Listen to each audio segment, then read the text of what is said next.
देखो बहू, आज मैंने ज्यादा कुछ काम तुमको करने नहीं दिया, क्योंकि आज मैं चाहती थी कि तुम अच्छे से देख लो कि मैं कैसे क्या कर रही हूँ, ताकि कल से तुम भी सारा काम कर पाओ। समझी? हाँ माँ जी, आज तो रसोई घर में मेरा पहला दिन है। आप मुझे जैसे जो सिखाएंगी मैं भी अगले दिन से बिल्कुल वैसा ही करूँगी। सुनो बहू, रसोई घर का सबसे महत्वपूर्ण काम है उसको साफ सुथरा रखना। रसोई घर से कभी भी किसी भी प्रकार की बदबू नहीं आनी चाहिए और एक भी मक्खी नहीं दिखनी चाहिए। ये बात याद रखना कि जब भी कोई भी बर्तन तुम पकाने के लिए या परोसने के लिए इस्तेमाल करोगी, उससे पहले पानी से वापस से धो लेना। ठीक है? हमेशा करना है ये। आप जैसे जैसे बोलेंगी मैं बिल्कुल वैसे वैसे ही करने की कोशिश करूँगी। और सुनो, सब्जी मछली जो भी पकाओगी पहले उसे अच्छे से धो लेना। ठीक है? ठीक है माँ जी, आप जैसे बोलेंगी मैं वैसे ही करने की कोशिश करूँगी। लेकिन माँ जी, सब कुछ इतना धोने का क्या है? मतलब एक बार धोने से ही तो हो जाता है। इतना ज्यादा धोने से तो बहुत ज्यादा समय नष्ट होगा। ये कैसी बात हुई बहू? एक बात सुनो, काम चाहे कोई भी हो उसे अच्छे से समय लेकर करना चाहिए। अब चाहे वो खाना बनाना ही हो या घर साफ करना हो, काम हमेशा समय लेकर करने से ही अच्छा होता है और इसे कभी समय नष्ट करना नहीं बोल सकते हम। समझ गई हो ना मेरी बात? ठीक है माँ जी, आप सब करते रहिए, मैं सब सीख लेती हूँ आपसे।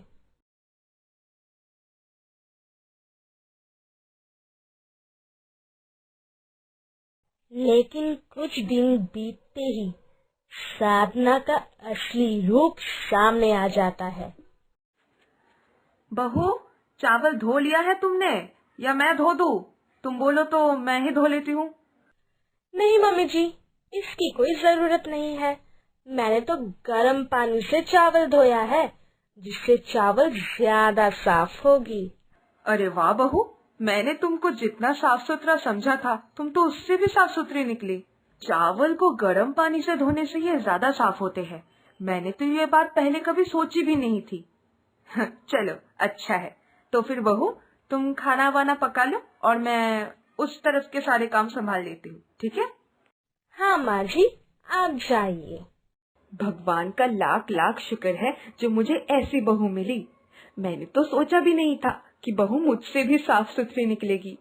चलो, तो फिर मेरा ही अच्छा है। तो फिर अब से मैं घर के सारे काम बहू से ही करवाऊंगी। हाँ, उनको दूंगी मैं चावल धोने। उनको चावल धोने में जो समय लगता है, उस समय में मैं चावल दाल सब बना लूंगी।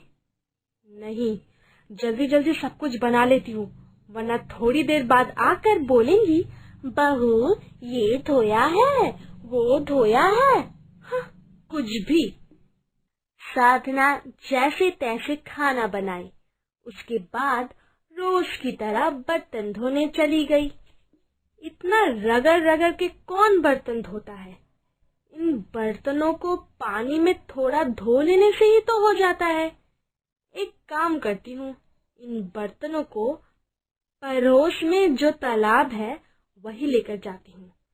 इस घर के नल में ही बर्तन धोंगी तो ये औरत बार बार आकर देखेंगी कि बर्तनों को कितना रगड़ा है।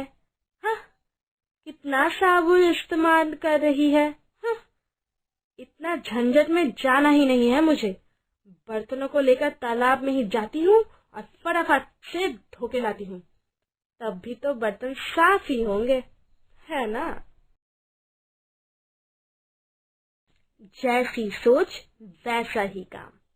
साधना सारे बर्तनों को लेकर सामने के तालाब में चली जाती है और वह एक एक करके तालाब के पानी में बर्तनों को डुबो रही थी। हाय राम, बर्तन कितने साफ हुए हैं। रोज रगड़ रगड़ के साफ करने से जितना साफ होता है, आज तो बर्तन मुझे उससे भी ज्यादा साफ नजर आ रहे हैं।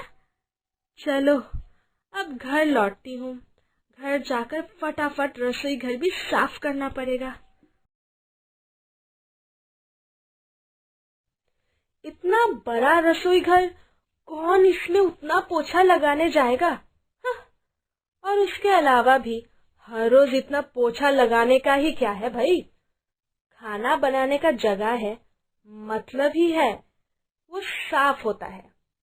हर रोज नए तरीके से साफ करने जैसा कुछ नहीं है इसमें। राज्य की सारी सफाई की बीमारी इन्हीं को है। मैं एक काम करती हूँ, पूरे रसोई घर में थोड़ा पानी छिड़क देती हूँ, उससे ही हो जाएगा। और पानी छिड़क के मैं नहाने चली जाती हूँ। नहीं तो थोड़ी देर बाद ही माँ जी खाने चले आएंगी, तब बोलेंगी इतना देर क्यों हुआ? सारी समस्या मेरे गले आकर ही पड़ी है। साधना जैसे तैसे नहाकर सासू माँ को खाना खाने बुलाती है। कहाँ हो बहू? दो, चलो खाने दो, बड़ी भूख लगी है आज। हाँ माँ जी, आपके लिए चावल परोस के रखी हूँ, ये लीजिए। अरे ये क्या बहू, तुमने रसोई घर को अच्छे से पोछा नहीं था क्या? क्यों मम्मी जी, पोछा लगाया तो था मैंने। नहाने जाने से पहले मैं पोछा लगा कर गई थी। हाँ। तो फिर ये रसोई घर का फर्श इतना चिपचिपा क्यों लग रहा है और एक अजीब सी बदबू भी आ रही है?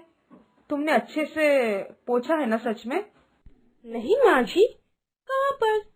मुझे तो नहीं आ रही है। आप बेकार में इतना सोच रही है।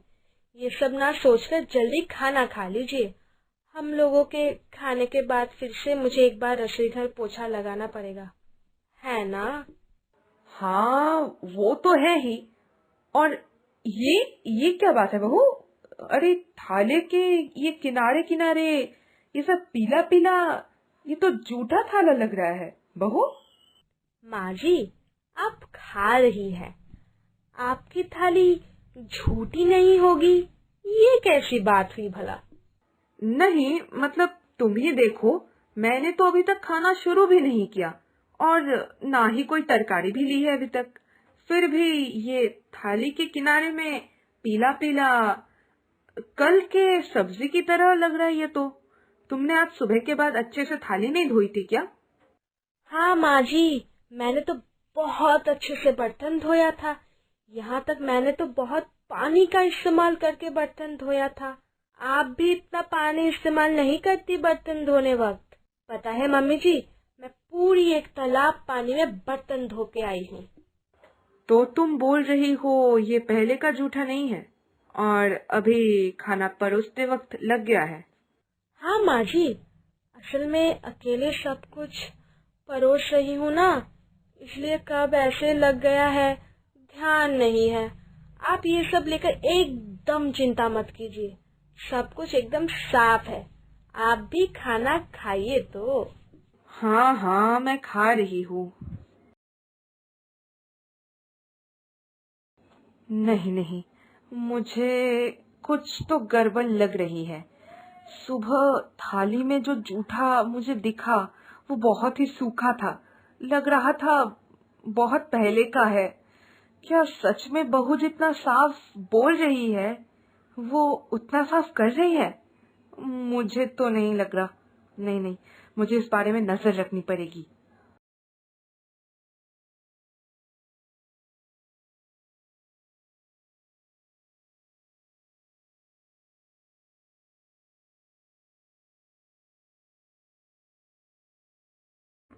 ये क्या, बहू ने कल रात जो साड़ी पहन के सोई थी वही साड़ी पहन के वो आज रसोई घर में जा रही है? अब क्या वही साड़ी पहन के वो खाना भी बनाएगी क्या?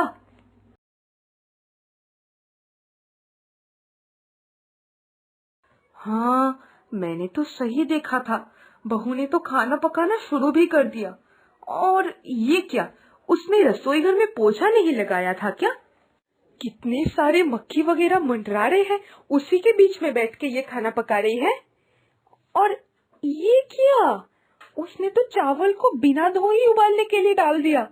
हाय भगवान, इस बहू के हाथ का बना खाना मैं इतने दिनों से खा रही हूँ। छी छी छी छी, मुझे तो सोचते ही उल्टी आ रही है। सासू माँ उस दिन चुप चुप से बहू के ऊपर नजर रख रही थी और बहू का सारा बर्तन लेकर तालाब में जाना और जैसे तैसे तालाब में बर्तनों को धोना, रसोई घर बिना पोछा लगाए पानी छिड़क देना और नहाने का बहाना करके दरवाजा बंद करके बैठी रहना। ये सब देख के तो सासू माँ का बेहोश होने जैसा हालत हो गया था। नहीं नहीं, मुझसे और नहीं सहा जा रहा है। इस गीदड़ बहू के साथ तो मैं एक और क्षण भी नहीं गुजार सकती हूँ। मुझे तो लग रहा है उसे घर से ही निकालना पड़ेगा। लेकिन उसे अगर घर से निकाल दिया तो बाबू, उसको तो बहुत तकलीफ होगी। हे भगवान, एक तो कोई उपाय बोल दो, कोई ऐसा उपाय जिससे वो साफ सुथरी भी हो जाए और उसे घर से निकालना भी ना पड़े। ऐसे ही बोलोगी तो वो बिल्कुल नहीं सुनेगी।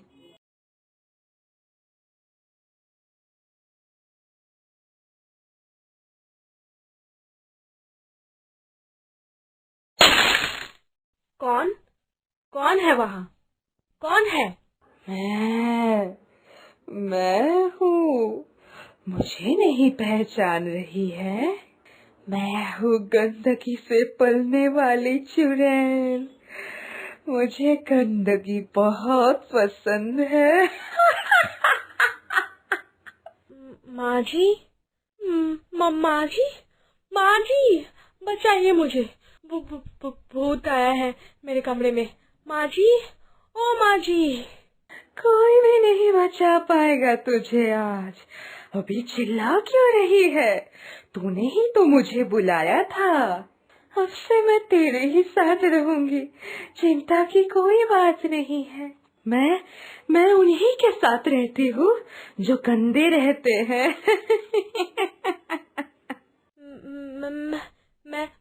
मैंने कब बुलाया था? कब बुलाया था मैंने तुम्हें? हाँ हाँ, तू इतना गंदा रहती है। तू हमेशा इतना गंदा रहती है। न नहाती है, न कपड़े धोती है। तुझसे इतनी सुंदर बदबू निकलती है। मुझे बहुत अच्छा लगता है वो। तेरी वजह से तेरे रसोई घर में हमेशा मक्खियाँ भिनभिनाती रहती है। थाली में जूठा लगा रहता है। मुझे ये सब बहुत पसंद है। बहुत पसंद है मुझे ये सब। इसीलिए तो मैं अब से तेरे साथ रहूंगी। मैं तेरे साथ रहूंगी और हमेशा तेरा खाना खाऊंगी। हम दोनों एक साथ गंदगी वाले तालाब में जाकर नहाएंगे, ठीक है? वहाँ पर नहाने से हम में से बहुत गंदी बदबू निकलती है और मुझे वो चीज बहुत पसंद है। तो चलेगी ना? तू चलेगी ना मेरे साथ? बोल हाँ, बोल। बोल हाँ, तू चलेगी ना मेरे साथ? जाऊंगी। मतलब कल से तुम्हारे साथ हर जगह चलूंगी। आज का रात मुझे छोड़ दो। मैं कल से पक्का जाऊंगी, पक्का। ठीक है, आज रात मैं चलती हूँ, लेकिन कल रात मैं दोबारा आऊंगी और तुझे मेरे साथ लेकर चलूंगी, ठीक है ना? शुक्र है भगवान का, बहुत तेज बची हूँ। नहीं नहीं नहीं, और मैं इतने गंदी तरीके से नहीं रहूंगी। कल से एकदम साफ सुथरा रहूंगी, नहीं तो इस चुड़ैल के साथ कल से सदे हुए तालाब के पानी पीना पड़ेगा मुझे। हे भगवान, ये चुड़ैल गंदा रहने से ही आ जाएगी। कल से और थोड़ा सा भी गंदा नहीं रहूंगी मैं। इसके बाद से बहू बहुत साफ सुथरे तरीके से रहने लगी।